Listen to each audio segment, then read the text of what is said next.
Ayan.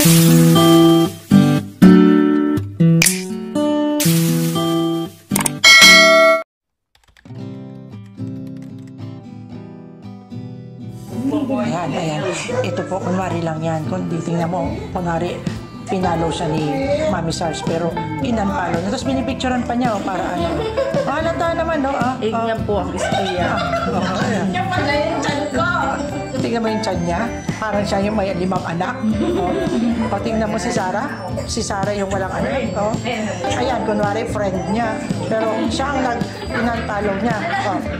Tapos gusto niya kunin yung Viber. Kasi kukunin niya yung number ni Sarah. Posible. Ang galing talaga ng moves nito. Style naman niya yan. Talaga. Anak ko, huwag ka magsalita dito. Video to. Video to. Maririnig. Ayan, sinasabi ko sa'yo. Lagot ka. Ano mo sa kanya? Siya ang nagsabi. Ito ang nagsabi? Oo. Yan. Yan ang nagsabi. Tingnan mo. Ano sinabi mo? Ayan. Ayan. Tingnan mo. Kunwari lang. Si Sarah walang kaalam-alam. Ayan.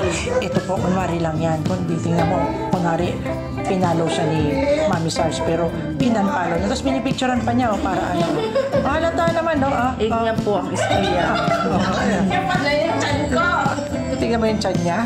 Parang siya yung may 5 anak. Tingnan mo si Sarah. Si Sarah yung walang anak. Ayan, kunwari, friend niya. Pero siya ang in-unfollow niya. Tapos gusto niya kunin yung Viber. Kasi kukunin niya yung number ni Sarah. Posible. Ang galing talaga ng moves nito.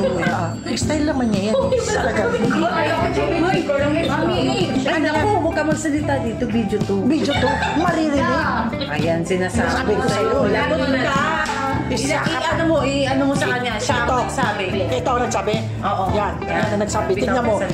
Ano sinabi mo? Ayan. Ayan. Tingnan mo. Kunwari lang. Si Sarah walang kaalam-alam. Ayan. Ito po.